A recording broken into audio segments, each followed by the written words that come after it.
अस्सलाम वालेकुम वरहमतुल्लाहि वबरकातुहू। अऊज़ु बिल्लाहि मिनश शैतानिर रजीम। बिस्मिल्लाहिर रहमानिर रहीम। रब्बी ज़िदनी इल्मा।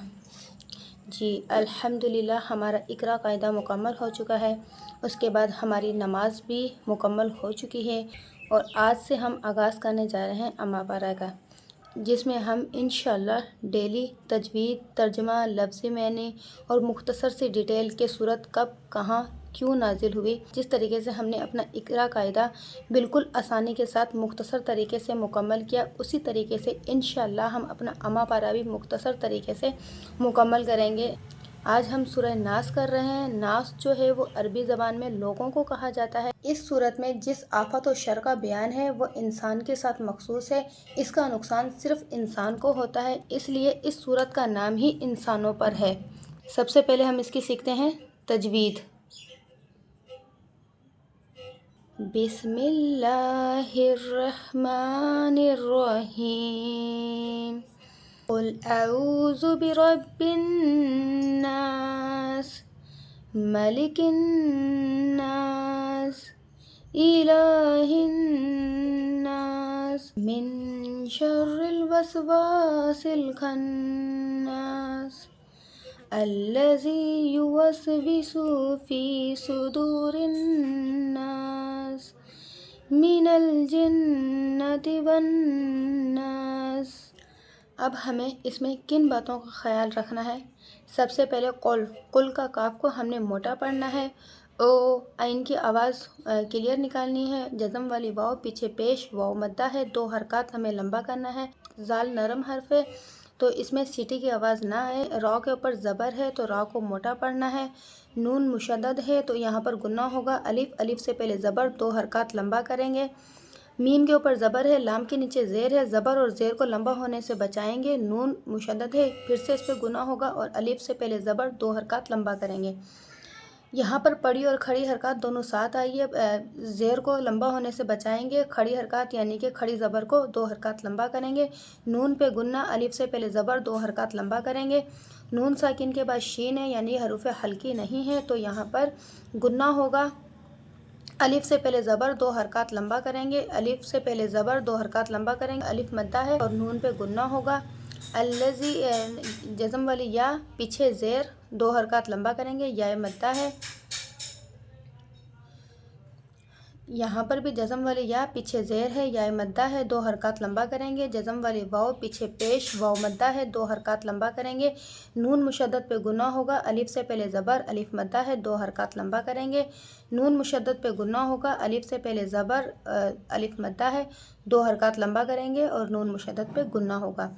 ये हो गई इसकी तजवीज़। जिन बातों को हमने पढ़ते हुए इनका ख्याल रखना है।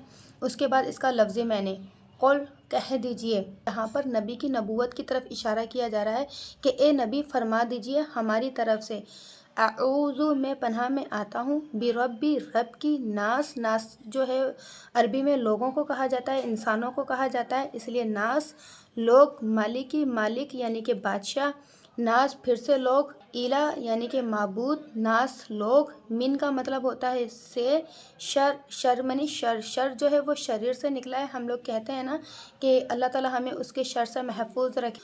वसवासी वसवसा डालने वाले, खन्नास छुपकर हमला करने वाले, अल्लज़ी जो युवस्विसु वसवसा डालता है। फ़ी का मतलब होता है मैं।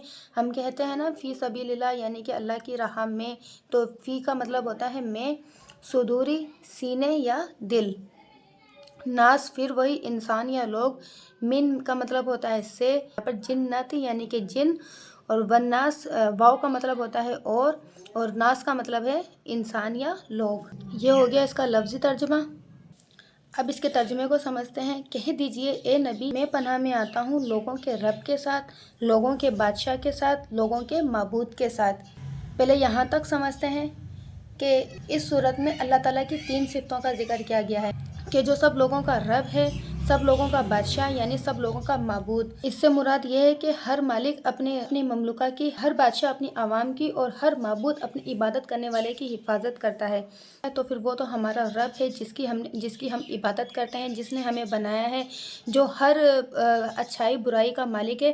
تو ہمیں اسی کی پناہ میں رہنا ہے، اسی سے ہم نے پناہ کی دعا کرنی ہے۔ کس چیز سے پناہ مانگنی ہے؟ وسوسہ ڈالنے والے کی شر سے، جو پیچھے ہٹنے والا ہے یا جو چھپنے والا ہے۔ کون ہے؟ وہ شیطان ہے۔ یہاں پر شیطان کا ذکر کیا گیا ہے، وہ جو وسوسہ ڈالتا ہے لوگوں کے دلوں میں، جنوں میں سے اور انسانوں سے۔ اس کا کیا مطلب ہے؟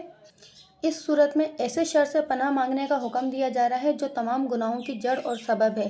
وہ ہے وسوسہ شیطانی، جو کہ انسان کے دل و دماغ تک پہنچ کر انسان کی دنیا اور آخرت دونوں خراب کرنے کی کوشش کرتا ہے، اور اس سے بچنے کا ایک ہی طریقہ ہے، یعنی کہ اللہ کی پناہ میں آ جانا۔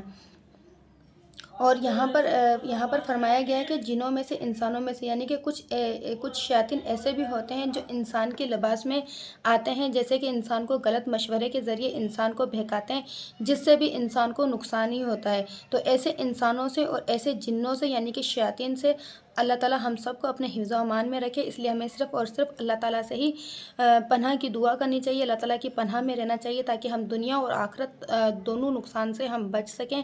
اللہ تعالیٰ تمام انسانوں کو انسانی اور شیطانی وسوسوں سے محفوظ رکھے۔ آج کی ویڈیو یہیں تک، آج کا لیسن یہیں تک۔ بہت ساری دعاؤں کے ساتھ۔ السلام علیکم ورحمۃ اللہ وبرکاتہ۔